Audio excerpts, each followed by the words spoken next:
პროფესიონალი ვარ, ვიმუშავე ამ სისტემაში 25 წელზე მეტი და მიყურადების, მიყურადების საშუალებების ტექნიკურ განვითარებას თვალი გავადებული 25 წლის განმავლობაში დაწყებული 99 წლიდან დღემდე.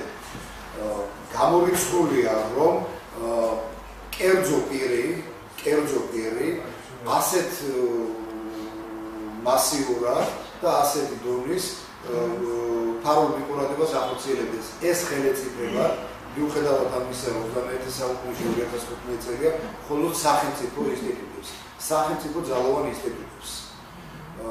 და ეხლა თქვენ კონკრეტულ პირებზე გაქვთ ლაპარაკი, ბუნებრივ ეს ხელეწიფება, თქვა, იგივე რუსეთის სპეციალურ სამსახურებს უცხოგვეყანაში თქვა მიყურადება, აქ არის კატასტროფული მეორე შემთხვევა.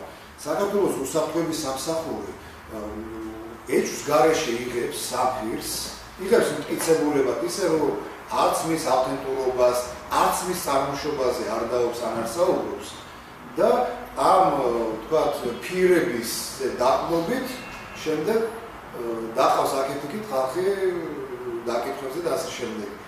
მე ურჩევდი საქართველოს უსაფრთხოების სამსახურს ქალბატონ ნიჟარაძის დევნას თავის უწყებისთვის მიეხედათ, რომლიდანაც ინფორმაციების ზღვა მიედინება და მიედინება ოკუპანტი სახელმწიფოს ხელში და ამის ღია კარის ღია გამოცხადებული და ინფორმაციისგან უსაფრთხოების სამსახური დაცლილია.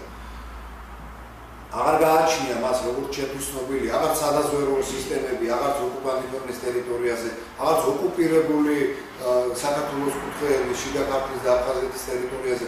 აი ამას უნდა მიხედოს უსაფრთხოების სამსახურმა და არა იმას, რომ კადრები, რომელიც წერდება, რომლის ავთენტურობა არავინ არ იცის, რომლის წარმოშობა და ვისგან არის არავინ არ იცის და ამას იღებს მტკიცებულება და ამის მიხედვით იქ რაღაც საგამოძიებო მოქმედების ახორციელებს.